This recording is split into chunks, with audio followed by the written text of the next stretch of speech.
Mimbar Desa Merdeka, saatnya bicara Daulat Desa.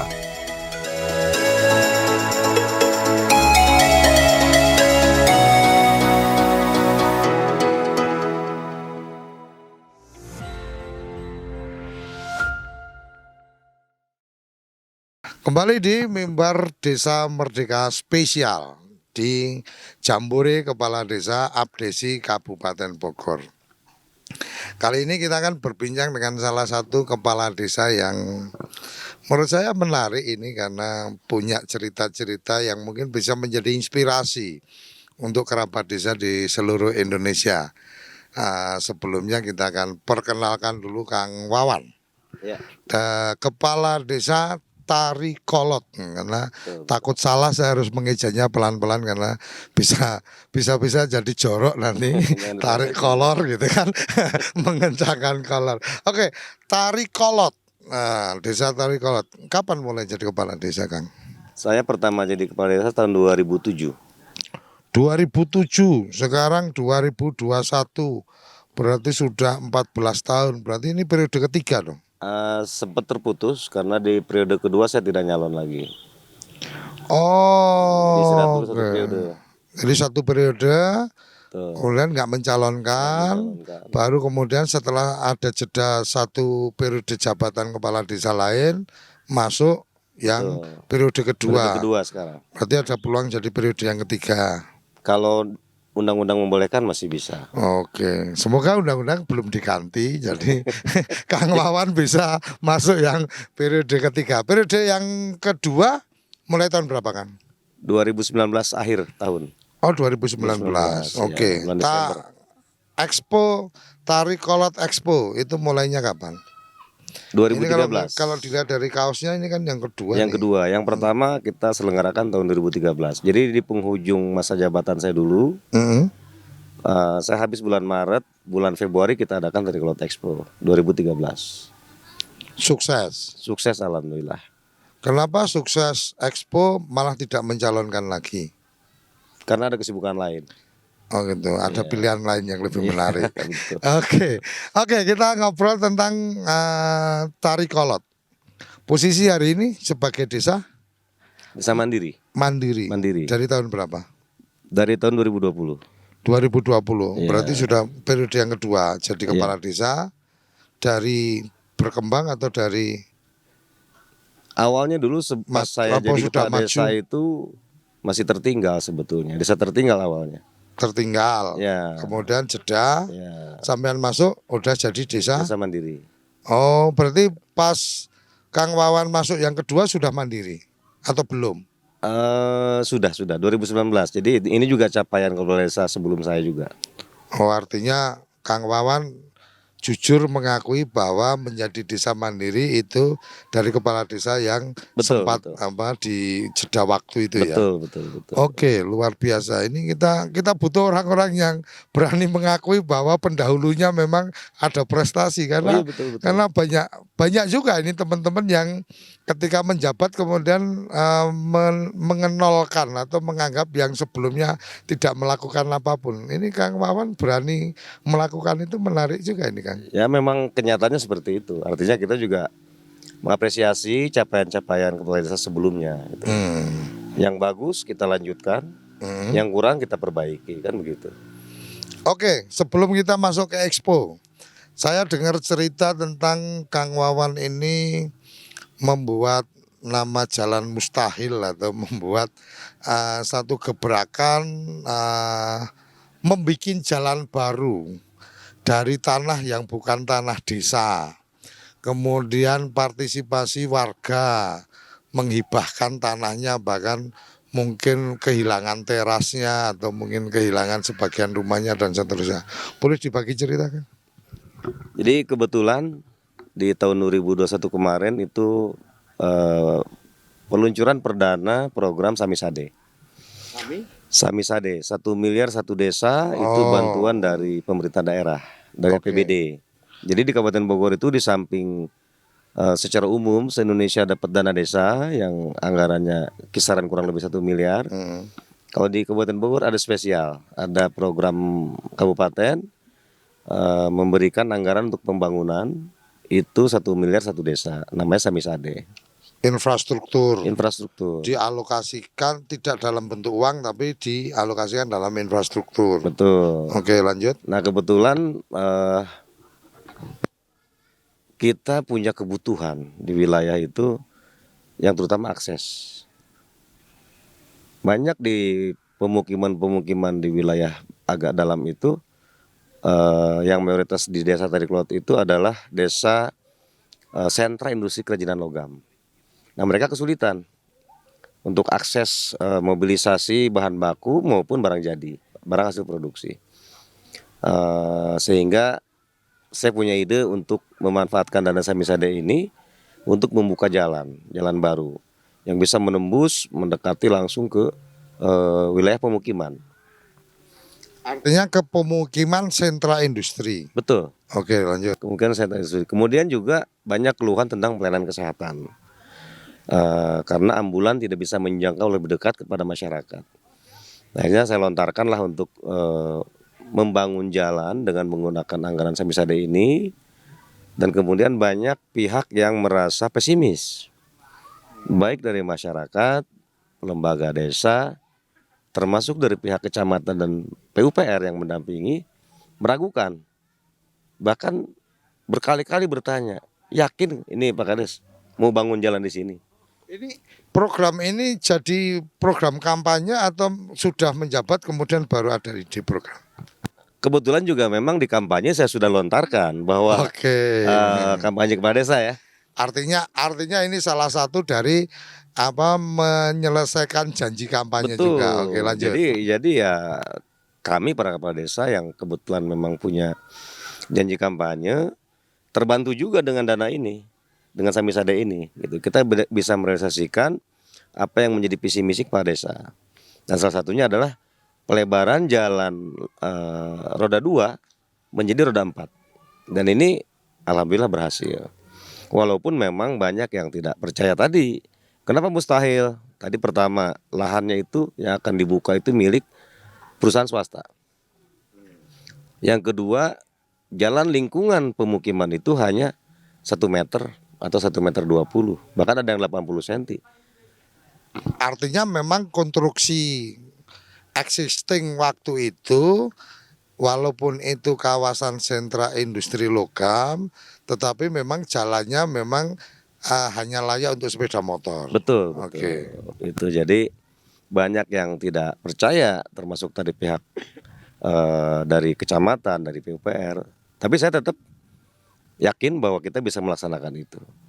Dan alhamdulillah dengan niat ikhlas kita untuk memberikan kemajuan di masyarakat, ternyata juga diamini oleh pemilik lahan swasta yang dengan rela mereka menghibahkan tanahnya untuk digunakan jalan menjadi tanah desa.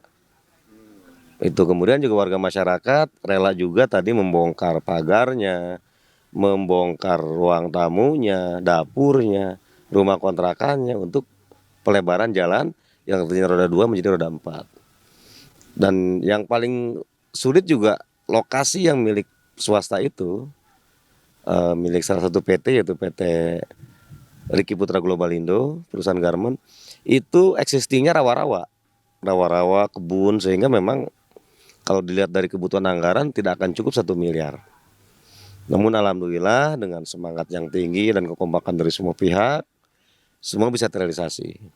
Nggak cukup itu karena artinya nggak cukup dengan 1 miliar akhirnya bisa terlaksana, itu karena ada partisipasi masyarakat atau ada donasi atau ada hibah atau dari Kebanyakan partisipasi dari masyarakat. Kemudian juga kita memanfaatkan potensi-potensi yang ada dari shareholder walaupun bukan dalam bentuk rupiah. Kita misalnya minta material urugan, ya, minta pinjam alat berat, contohnya gitu. Jadi sehingga bisa memangkas kebutuhan anggaran. Gitu. apa panjang jalan itu? Itu 1 kilo 160 meter, hampir 1 kilo 200 lah kurang lebih ya. 1,2 kilo. Iya, dengan lebar 3 meter dan ketebalan betonnya itu 15 cm. Yang tanah punya swasta tadi berapa panjang? 650 meter kali 3 meter. hampir setengah panjang jalan. Setengah, memang setengah panjang itu. Setengah panjang. Separuh panjang itu milik PT. Oke, kita coba bedah satu-satu nih. Partisipasi yang luar biasa, meyakinkan swasta. Ini kan sesuatu yang nggak gampang. Betul. Mungkin bisa dibagikan cerita tentang meyakinkan swasta untuk kemudian oke tanahnya dipakai untuk warga desa dan seterusnya. Ini proses meyakinkannya seperti apa? Apakah juga ada intimidasi atau apa? Nggak juga sih. Artinya ini perusahaan ini kalau nggak kasih jalan ini jadi nggak aman gitu. Nggak juga sih. Jadi Gimana? memang apa ya? Kami menjalin harmonisasi antara pemerintah desa dengan perusahaan-perusahaan yang ada di wilayah. Kami jalin komunikasi yang baik, silaturahmi yang baik. Kami juga selalu menawarkan apa sih yang bisa didukung, dibantu oleh pemerintah desa untuk memastikan bahwa investasi di wilayah kami ini bagus. Kita ingin mengawal investasi di wilayah itu menjadi lebih baik, bukan malah pada kabur. Kami menciptakan suasana yang ramah investasi, sehingga pihak perusahaan pun mereka dengan bangga membantu kebutuhan wilayah. Bukan dengan keterpaksaan, tapi dengan rasa bangga bahwa mereka ikut berpartisipasi dalam kemajuan wilayah desa setempat. Nah itu yang selama ini saya lakukan, dan kita intens komunikasi. Bahkan seperti contoh ini, kita mau expo, kita undang mereka, ajak diskusi dengan suasana yang akrab gitu kan. Alhamdulillah semuanya bisa berjalan dengan baik. Artinya kuncinya komunikasi, harmonisasi, dan kita jangan melulu minta atau menjadi beban perusahaan, tapi apa yang bisa kita bantu untuk perusahaan. Oke, case yang jalan ini kan urusannya kan aset, Ya, aset perusahaan. betul. Panjangnya lumayan nih 600 meter, lebarnya 3 kan, berarti 600 kali 3 kan lumayan juga itu. Hampir 2000 meter. Hampir 2000 meter. Hampir 2000 meter yang mungkin harga tanahnya juga Kisaran 2 juta per meter itu. 2 juta 2 juta rupiah per meter. kali 2000. 4 miliar lah kurang lebih mereka menghibahkan itu. Konsepnya berarti hibah. Hibah, Oke, bukan pinjam pakai. berarti dihibahkan untuk keperluan infrastruktur. Tuh. Proses berapa lama tuh kan? Untuk mendapatkan apa namanya? Untuk meyakinkan Meyakinkan. bahwa perusahaan kalau menghibahkan ini Ya. maka pahalanya masuk surga dan seterusnya.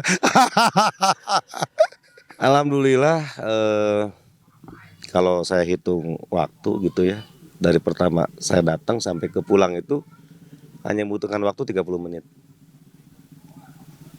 30 menit meyakinkan bahwa tanah itu dipakai untuk desa dan Anda rela untuk melepaskan. Betul. Kenapa bisa cukup waktu 30 menit? Jangan-jangan memang kalau ini jadi jalan bagus juga perusahaan mendapatkan kemanfaatan juga. Salah satunya itu. Salah satunya itu. Jadi kita juga bukan hanya meminta, tapi ada bargaining, ada apa namanya win-win solution ya. Artinya Berarti proposal yang dibawa Kang Wawan lebih pada ini kalau dijadikan jalan manfaat buat sampean seperti ini. Betul. Anda nggak perlu keluar duit untuk bikin beton. Betul. Anda nggak perlu keluar duit untuk ini. Nanti jalannya seperti ini sampean dapat manfaat. Nah. Kasih aja lahannya, Betul. nanti saya yang bangun jalan. Kira-kira kayak gitu. begitu, persis seperti itu. Artinya kita ketika datang ke perusahaan Menyampaikan bukan dengan manfaat konsep perusahaan. meminta, tapi kita menawarkan. Kamu akan enak kalau Nah. ikut saya. Kita menawarkan. Saya ada nih, mau nggak? Kan gitu, dengan syarat ini harus jadi aset umum dan akses masyarakat. Itu. Oke, luar biasa. Ini kerabat desa salah satu cara berkomunikasi. Ini gaya-gaya marketing ini. Salah satu cara berkomunikasi untuk lebih mudah meyakinkan itu jangan pernah ditunjukkan kepentingan Anda, tapi berikan tunjukkan kepentingan dan manfaat mereka. Kepentingan manfaat kita jangan ditunjukkan, karena kalau ditunjukkan nanti dia akan berhitung tentang kamu dapat untung. Tapi kalau yang dipamerkan adalah jalannya jadi bagus, nanti kamu juga bisa, kalau ada keperluan-keperluan kan berarti jalan udah lebar, mobil bisa masuk, bla bla bla dan seterusnya. Kuncinya komunikasi yang baik. Oke, clear. Ini untuk urusan tanahnya udah clear nih dari swasta. Sekarang urusan tanah yang dari masyarakat. Mungkin ada yang ya itu peta tanah yang dia punya.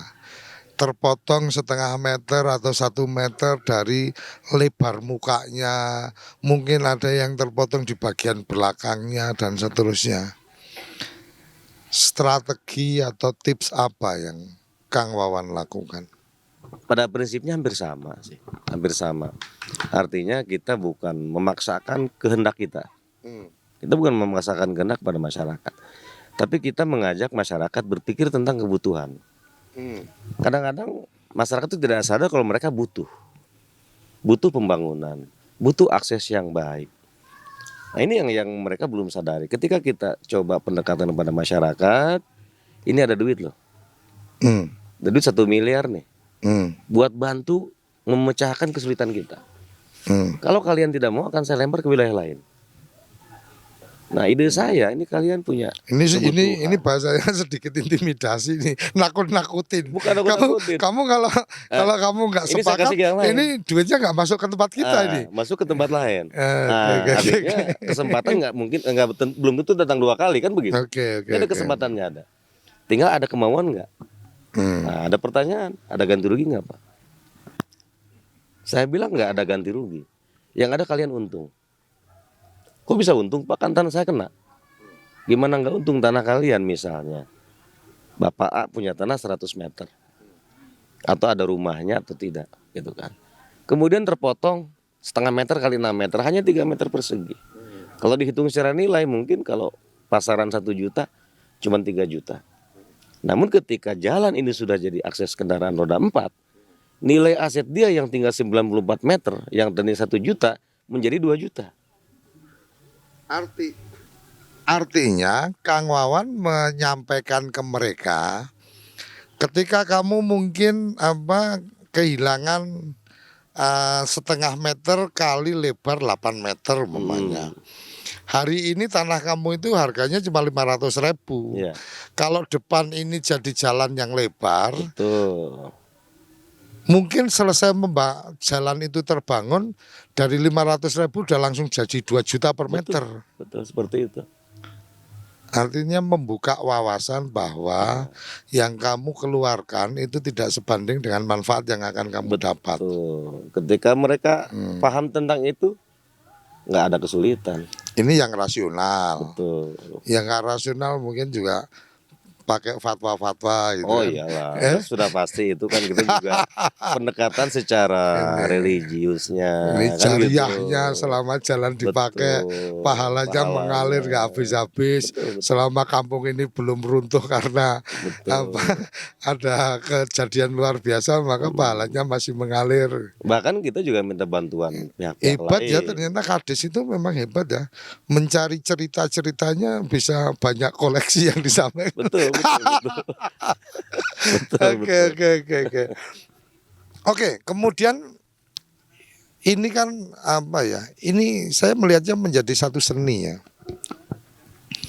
Kang Wawan sebelum mencalonkan mungkin ini salah satu visi yang ditawarkan atau misi yang ditawarkan atau janji politik yang ditawarkan. Kemudian ketika ada peluang, oh ini oke nih bisa dikerjakan, tapi tantangannya di sini, maka disinilah seni seorang pemimpin untuk kemudian mengkombinasikan itu semua dan seterusnya.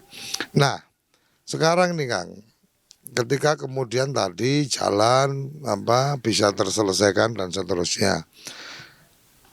Pertanyaan berikutnya, apakah atas bantuan infrastruktur yang 1 miliar itu, ini kan pasti urusannya dipertanggungjawaban dan seterusnya nih.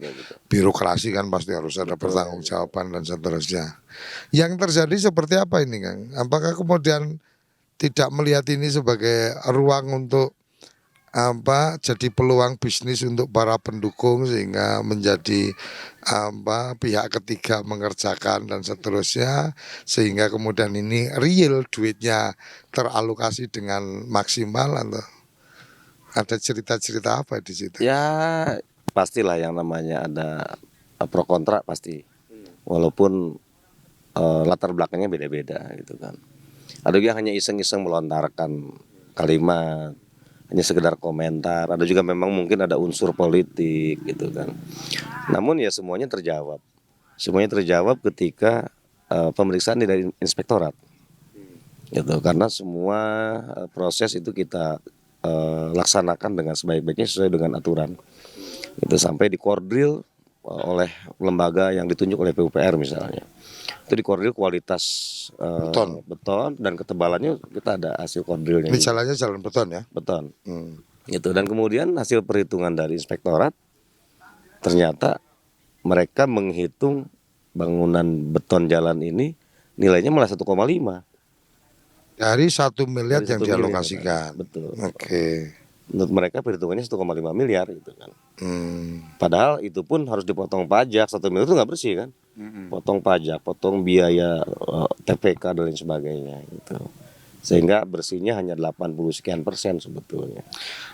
Oke, Kang, itu nggak mungkin terjadi ketika Kang Wawan ini tidak mengambil posisi sebagai kepala desa yang kemudian benar-benar clear, benar-benar clean, nggak mau mengambil manfaat pribadi dan seterusnya. Pertanyaannya nih, ada biaya politik untuk jadi kepala desa. Ada kesempatan-kesempatan seperti itu. Apa karena biaya politiknya yang kecil atau bahkan nggak ada sehingga nggak kepikiran untuk kemudian ambil-ambil receh dari proyek, atau ya ada biaya politik tapi itu satu konsekuensi dan memang niatannya untuk jadi kepala desa itu tidak kemudian balikin modal dan seterusnya. Gimana Kang? Kalau biaya politik pasti, walaupun beda-beda ya, beda-beda. Bahkan di satu kecamatan pun desa satu dengan desa lainnya mungkin kebutuhannya berbeda. Dan kebetulan waktu saya juga pilkades, ya kita juga pasti ada yang namanya kos politik. Walaupun mungkin kalau dibandingkan dengan yang lain cenderung lebih kecil lah yang saya keluarkan itu. Namun yang namanya rupiah itu kalau kita berhitung jual beli, itu kan ketika jadi bagaimana mengembalikan modal. Namun kalau saya tidak seperti itu, karena sudah punya pengalaman dulu, ketika kita ikhlas, ya kembali kepada keyakinan sebetulnya. Ketika kita ikhlas dan tidak berhitung, Allah membalas dengan jumlah yang mungkin bahkan di luar ekspektasi kita. Gitu. Jadi saya tidak terlalu main hitung-hitungan gitu. Ilmu tingkat tinggi nih, agenda politik kemudian dengan ilmu ikhlas ini ngeri banget nih kan. Ya, jadi saya punya keyakinan bahwa ketika kita ikhlas, ya Allah kalkulatornya lebih hebat daripada kita. Artinya ukuran biaya politik yang dikeluarkan oleh Kang Wawan itu yang ibarat kata umpama nggak jadi pun nggak akan membuat miskin. Betul. Umpama jadi pun artinya tidak terpikir untuk mengembalikan dari biaya itu dari jabatan. Kira-kira kayak gitu. Ya seperti itulah kurang lebih. Artinya jadi atau tidak jadi buat saya sih ya ikhlas aja udah. Dan tidak akan membuat kemudian terpuruk gara-gara nggak jadi karena duitnya habis. Betul. Artinya angka itu ya masih di kisaran ya normatif lah. Itu. Artinya angka itu di kisaran yang menurut Kang Wawan, umpama aku kehilangan itu pun tidak kemudian membuat berantakan ekonomi keluarga kan gitu. Betul. Jadi kalau ibarat kata saya punya teman yang suka berjudi, tapi ini bukan contoh untuk judi ya. Dia selalu membawa uang itu yang menurut dia maksimal dia siap kalah. Jadi kalau udah kalah udah berhenti. Bukan kemudian kalau kalah ngejar lagi bisa habis kan gitu. Jadi tapi kalau menang ya lumayan juga. Tapi ini bukan mengajak kerabat desa untuk berjudi ya. Saya hanya ingin menyampaikan bahwa kos politik itu tidak mungkin dihindari. Betul. Dalam posisi berkompetisi. Tetapi bahwa bagaimana kos politik yang Anda keluarkan itu adalah kos politik yang terukur, yang kalau kemudian kehilangan itu tidak membuat Anda kalang kabut gitu kan, karena beberapa case itu kan selesai kalah kalah proses pemilihan maka kemudian harus jatuh miskin, kemudian harus lari dari kampung dan seterusnya karena memang terlalu banyak utang dan seterusnya. Itu bukan contoh yang baik. Artinya contoh yang baiknya adalah kira-kira keluar berapa, yaitu ketika itu hilang ya tidak membuat Anda panik. Kan kira-kira kayak gitu ya Kang ya? Betul, jadi begini, yang pertama dari prosesnya yang berbeda, otomatis kebutuhan anggaran pun akan berbeda. Oke. Gitu. Nah, saya hanya mengajak kepada masyarakat, yuk kita adakan perubahan, kita adakan kemajuan. Hmm. Saya tahu kalian punya kebutuhan dan yuk kita perjuangkan. Artinya kos politik yang saya keluarkan itu tidak berlebihan lah. Ya contoh bikin banner segala macam udah pasti pakai uang dong. Kita nggak mungkin Iya. ke masyarakat. Teman-teman ngumpul kan nggak mungkin juga nggak Ngumpul, dibikinin ngopi-ngopi, kopi kan gitu. makan-makan, kan Iya. seperti itu. Ya yang normal-normal aja lah. Oke, clear untuk urusan cerita-cerita sebagai kepala desa. Kita ke agenda yang mau diadakan nih. Tari Kolot Expo yang mungkin dulu pernah dilakukan, nah di akhir masa jabatan waktu itu kemudian kepala desa penerusnya mungkin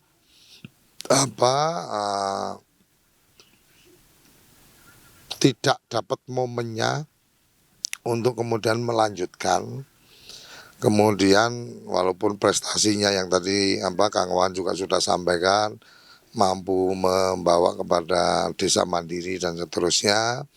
Nah, kemudian hari ini karena COVID sudah selesai, kemudian Kang Wawan mencoba untuk membangkitkan kembali, membuat kembali expo. Yang menarik kerabat desa, informasi yang kita terima adalah proses untuk expo. Ini tidak dilakukan oleh desa tapi tidak ada anggaran dari desa. Ceritanya gimana itu, Kang? Ya, jadi memang seperti expo yang pertama dulu, kita tidak menggunakan dana dari APBDes. Rp1 pun kita tidak menggunakan. Jadi murni kita swadaya. Saya gandeng para sponsor, perusahaan-perusahaan yang ada di wilayah, ya atau yang di luar wilayah pun yang mau ikut mendukung kegiatan ini. Dan itu bisa dilaksanakan. Artinya kita mendukung program pemerintah dalam pemulihan ekonomi nasional, tapi tidak juga mau menjadi beban pemerintah untuk membiayai program-program seperti ini. Dan ini butuh anggaran yang memang tidak sedikit, gitu kan, ratusan juta lah. Tapi ya alhamdulillah dengan tadi kita niatan tulus, kemudian kita bisa meyakinkan para shareholder, stakeholder semuanya, ini bisa persiapan sudah hampir selesai lah. Persiapan sudah hampir selesai dan kebutuhan logistiknya sudah tertutupi. Sudah. Ini tinggal nyari untung aja ini. Oke, Kang, expo itu kan artinya apakah ini sekedar menjadi bisnis event untuk desa atau ada agenda lain sebenarnya untuk desa? Jadi begini, expo ini bukan hanya untuk ajang pamer-pameran atau ajang untuk mencari kelebihan.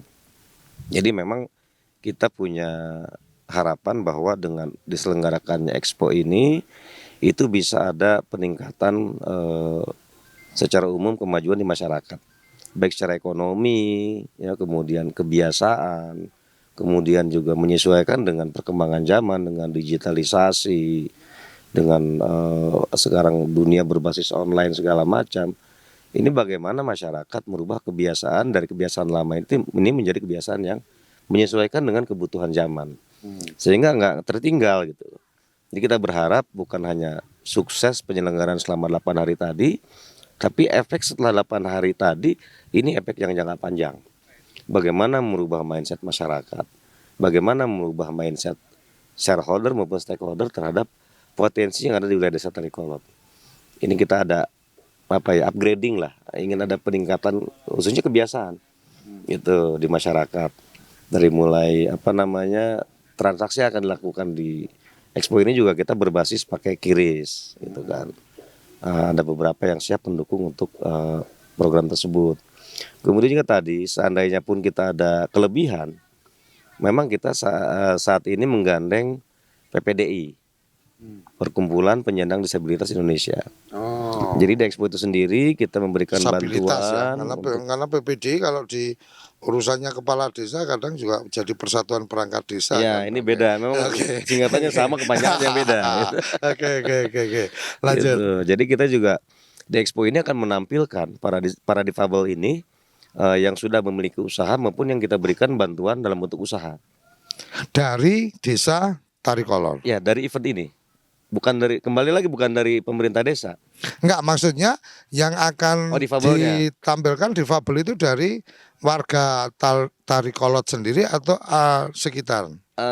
Kita satu kecamatan dan bahkan mungkin ada beberapa dari luar kecamatan. Oke. Karena kita bargainingnya dengan PPDI tingkat kabupaten.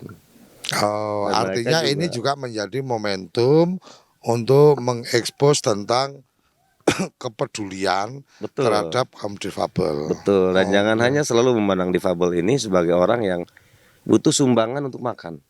Tapi bagaimana kita melakukan pemberdayaan untuk kaum difabel ini? Karena mereka pun masih mampu untuk membuat prestasi, membangun ekonomi, membangun kemandirian. Dengan keterbatasannya mereka juga punya kelebihan. Maka di expo ini pun kita akan tampilkan para difabel ini saat pentas seni budaya. Oh. Kebetulan mereka kaum difabel juga ada grupnya yang misalnya nari atau nyanyi. Ya. Kemudian juga ada atlet-atlet yang dari kaum difabel juga insya Allah akan tampil perform di saat expo ini. Oke. Expo kedua digelar di Desa Tarikolot. Ya. Pertanyaan berikutnya, sebanyak apa teman-teman dari Desa Tarikolot itu menjadi partisipan di expo itu atau menampilkan produk atau menampilkan unjuk potensinya? Begini, untuk para pengrajin logam atau industri logam ini, itu mereka tidak tampil secara langsung. Walaupun ada beberapa yang tampil langsung, buka stand di sana. Juga memang ada satu stand tuh nanti untuk semacam demo lah ya. Demo keahlian Tarikolot dengan handmade-nya akan kita display di situ. Kemudian juga kita menampilkan semua ragam produk yang ada dari wilayah Desa Tarikolot ini itu melalui BUMDes. Jadi akan ada stand BUMDes yang cukup besar yang menampilkan seluruh ragam produk yang ada dari Desa Tarikolot, khusus logam. Artinya BUMDes menjadi marketing atau? Betul. Oh, BUMDes khusus produk logam, Betul. BUMDes dari Tarikolot ini juga menjadi marketing untuk produk-produk mereka. Betul, gitu. Oke. Dan kita juga menampilkan ekonomi kreatif lainnya seperti makanan minuman, kerajinan-kerajinan yang selain logam gitu. Dan juga ada satu lagi, kita mengajak perusahaan-perusahaan yang ada di wilayah itu untuk ikut expo juga di sana. Bisa job expo, bisa expo kegiatan produksi yang berbasis ramah lingkungan hidup. Gitu. Jadi Ini standnya sudah sold out ya. kayaknya sih sudah. Oke. Kang, tadi tentang BUMDes mengambil positioning sebagai marketing dari produk-produk warga dan seterusnya. Ini menjadi menarik. Artinya bahwa marketing yang dilakukan BUMDes ini marketing konvensional, jualan di satu tempat tertentu, atau sudah digital marketing? Kebetulan yang di BUMDes ini kita juga sudah menggunakan digital marketing, termasuk salah satunya kerjasama dengan Shopee. Yang arahan dari Pak Gubernur. Jadi Shopee itu bekerjasama dengan BUMDes kita juga. Salah satunya. Yang kedua, kita juga membangun komunitas kampung online. Itu. Jadi Di Tarikolot. Di Tarikolot. Kampung online itu nama komunitas atau memang tersegmentasi di RW atau di kampung tertentu atau di? Memang kita baru coba ini di satu RW untuk pilot project. Oke. Dan alhamdulillah sekarang sudah kurang lebih ada 60 anggota komunitas kampung online yang sudah berhasil. Mereka bisa punya pendapatan dengan menjadi marketing online produk-produk lokal itu. Ya sudah bisa menyaingi UMK lah. Bahkan ada yang lebih, tergantung keahliannya. Apa yang dilakukan desa untuk mendukung itu? Apakah kemudian ada satu titik kumpul yang kemudian wifi gratis, atau mungkin ada pelatihan gratis, atau atau sekedar memberikan dorongan semangat habis itu ya tergantung mereka. Yang pertama kita memberi bantuan untuk pembinaan gratis.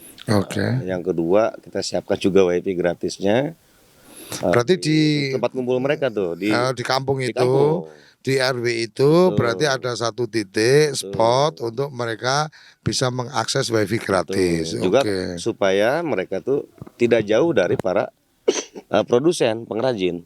Karena kadang-kadang banyak pertanyaan dari calon customer itu yang misalnya customnya bagaimana, proses pembuatan berapa lama, proses pengiriman berapa lama, ongkirnya berapa. Ini mereka harus kumpul, harus nggak boleh jauh-jauh karena para marketing online yang kita bina ini mereka sebetulnya belum paham betul tentang produk atau proses pengiriman barang tersebut, sehingga harus banyak nanya. Pelatihan itu yang oke, berarti kan kalau kita bicara tadi tentang bagaimana mengembangkan kampung marketing online, itu kan secara fisik infrastruktur ada fasilitasi dari desa dengan membangun titik untuk kemudian ada wifi, akses dan seterusnya. Kemudian yang berikutnya adalah tentang peningkatan kapasitas mereka, mengedukasi mereka dan seterusnya. Ini peran siapa ini, Kang? Ya dari kita dari pemerintah desa bagaimana membuat para apa ya pemuda pelopor lah istilahnya, kalau bahasa kerennya seperti itu, lokal hero istilahnya, kita menciptakan lokal hero di wilayah itu untuk bisa menjadi motivasi anak-anak muda di wilayah-wilayah masing-masing. Dan memang kita sekarang dengan proyek pertama ini kita akan kembangkan di seluruh wilayah. Kita juga menggandeng beberapa tim CSR dari beberapa perusahaan untuk bisa membantu men-TOT para lokal hero ini. Bagaimana membuat tadi orang-orang yang punya keinginan, punya kemauan dan punya motivasi untuk bisa menerapkan kepada teman-teman yang lain. Jadi istilahnya training of trainer lah. Kita menciptakan lokal hero di wilayah. Anak-anak atau tokoh-tokoh lokal hero yang ingin dibangun ini kemudian langsung dari pemerintah desa mengidentifikasi atau menggunakan jalur lembaga kemasyarakatan desa. Melalui Karang Taruna, lembaga Karang Taruna. Karang Taruna, artinya pemberdayaan Karang Taruna. Betul. Karang Taruna tidak sekedar hanya kumpulan anak muda ngumpul-ngumpul, tetapi juga mengarah kepada bagaimana produktivitas, bagaimana berbisnis, bagaimana. Betul. Oke. Betul. Dan kebetulan juga untuk event dari Cloud Expo ini kita percayakan juga kepada Karang Taruna untuk menggarap acara tersebut. Gitu. Expo ini berarti yang menyelenggarakan adalah pemerintah desa, tapi kemudian event organisernya adalah teman-teman Karang Taruna dan BUMDes. BUMDes. Dibantu dibimbing oleh LPM dan BPD. Jadi sebenarnya semua ikut mendorong program event ini, dari Cloud Expo ini. Namun yang kita titik beratkan adalah di Karang Taruna, supaya bagaimana memberikan ruang kreasi, ruang kreativitas untuk anak-anak muda, sehingga mereka merasa diberikan kesempatan, diberikan ruang untuk mereka bisa belajar, bisa mengeksplor apa yang mereka miliki, talenta-talenta yang belum terlihat. Jadi di event ini kita coba supaya anak-anak Karang Taruna ini bisa memiliki pengalaman untuk melanjutkan ke depannya nanti. Karena nggak mungkin kita terus, harus ada regenerasi. Gitu. Dan kebetulan yang di Expo 1 dulu, itu pun Karang Taruna, sekarang mereka sudah, karena sudah sekian tahun yang lalu, nah sekarang mereka jadi pembinanya. Anak-anak. Artinya yang kemarin terlibat di Expo 1 sekarang jadi mentor. Ya, betul. Agenda Expo ini rencananya agenda tahunan atau agenda 2 tahunan atau agenda tahunan. Agenda tahunan. Kemarin sebetulnya dari 2020, 2021 kita mau adakan. Hanya karena kondisi karena COVID ya. COVID, ada PPKM dan PSBB, akhirnya ya kita menahan diri dulu lah. Itu mudah-mudahan Artinya kedepannya setelah nggak ada. 2022 ini itu akan menjadi agenda rutin tahunan. Agenda rutin tahunan. Dan kita juga didukung bukan hanya desa Tarikolot ya. Kita melibatkan seluruh desa di Kecamatan Citerep, desa dan kelurahan. Semua juga ikut membantu dan ikut tampil di ajang expo ini. Bahkan ada beberapa dari luar kecamatan juga nih yang mau ikut juga. Dari pemerintahan Lokasinya desanya. di mana itu, Kang? Lokasinya di Jalan Mustahil tadi. Oh. Iya, jadi Kira-kira berapa tenan atau berapa booth yang ada di situ nantinya? kita Dan yang kemudian sudah acaranya seperti apa? ya, Boleh dibagikan? kita sudah siapkan sekitar 100 ya. 100 stand untuk para UKM dan juga perusahaan. Kemudian juga kita nanti akan ada pentas seni budaya. Insya Allah ada beberapa artis yang akan ikut memeriahkan juga pada saat acara. Jadi selama 8 hari ini nanti beda-beda nih. Hari ini kegiatannya misalnya pentas seni, hari besoknya ada yang bernuansa religi dan lain sebagainya. Jadi rundown tiap hari itu akan berbeda.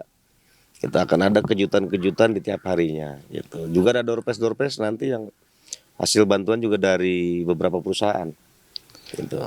Target audience itu adalah warga di kecamatan itu atau target audiensnya sekabupaten atau bahkan dari luar?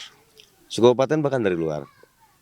Oh gitu ya. Karena ini juga dari beberapa customer kampung online tadi juga mereka penasaran. Pengen lihat langsung. Selama ini mereka udah jadi langganan, udah sering berbelanja. Mereka juga penasaran ingin hadir. Bahkan ada yang dari luar pulau ada. Ada yang dari Riau, ada yang dari Sulawesi. Itu mereka udah kontak-kontak nanya-nanya lah ingin langsung menghadiri di lokasi. Mereka juga pengen lihat itu. Expo ini dengan pengalaman yang kemarin, agendanya apakah ada indikator sukses yang ditetapkan oleh Kang Wawan dihadiri oleh sekian ribu pengunjung, ada transaksi sampai sekian ratus juta atau sekian miliar dan seterusnya? Ada nggak penetapan agenda itu? Ada sih, cuman kalau secara angkanya belum bisa kita buka sekarang. Oke. Gitu. Kalau pengunjung targetnya kita jelas ribuan lah. Ribuan pengunjung. Kalau Dalam melihat 8 transaksi sih, ya kalau kita melihat rata-rata kayak di kampung online aja, itu per minggunya bisa kisaran 300 jutaan minimal itu nilai transaksi. Tiap minggu. Hanya di kampung online saja yang tadi 1 RW di 2 RT. Artinya ketika ekspos ini bisa mengundang para pihak, kemudian terjadi dianggap sukses ketika berapa kali lipat dari transaksi Betul, yang betul. artinya kalau transaksi standarnya 300 satu minggu, Bisa ini 1 hari minimal. paling enggak satu hari bisa ada transaksi 300 juta. Targetnya sih sebetulnya sampai 1 miliar lah tiap hari itu ada transaksi. 1 miliar. Ya. Karena kita beragam. Kita banyak banget ragam produk yang akan kita tampilkan di sana. Dan itu nanti cashless ya? Iya. Tidak ada transaksi cash di situ. Iya. Kalau yang belanja-belanja gede kan memang urusannya transfer, tapi Iya. kalau mau jajan cilok atau pengen jajan bubur dan seterusnya tetap Iya, harus cashless. jadi semua tenan nanti kita siapkan. Jadi semuanya pakai QRIS semua. Itu. Oke, Kang Wawan ini closing.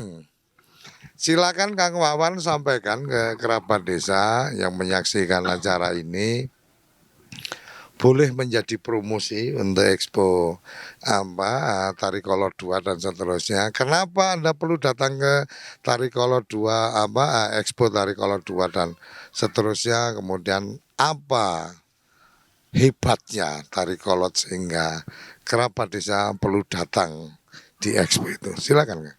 Ya, baik kerabat desa, silakan hadiri acara Tarikolot Expo 2 yang akan kami selenggarakan dari tanggal 10 sampai 17 Agustus dalam rangka juga memeriahkan HUT RI yang ke-77. Dan saksikan di sana ada beberapa kejutan, ada beberapa nilai edukasi yang akan didapatkan oleh pengunjung, dan juga insya Allah semuanya akan terhibur di dalam kegiatan Terikot Expo ini yang akan dilaksanakan selama 8 hari. Saksikan dan lihat kejutan-kejutannya. Oke, terima kasih.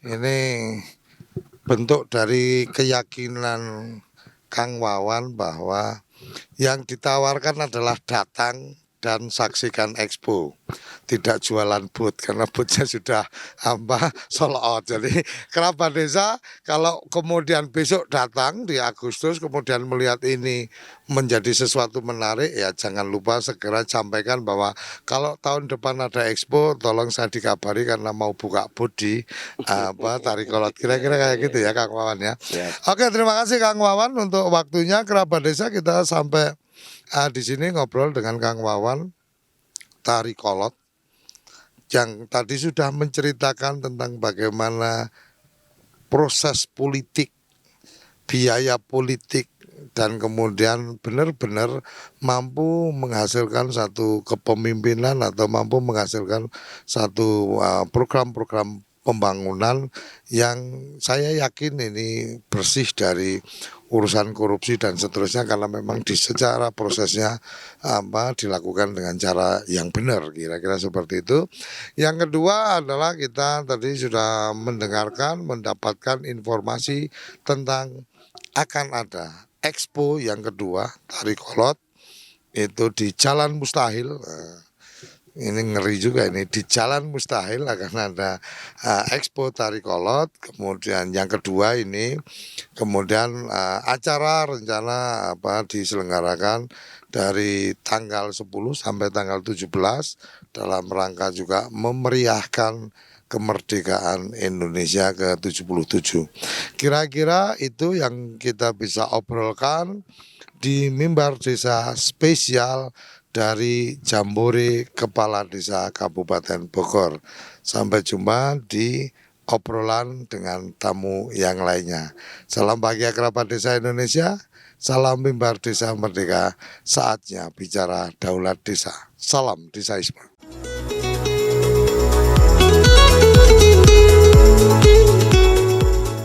Mimbar Desa Merdeka, saatnya bicara daulat desa.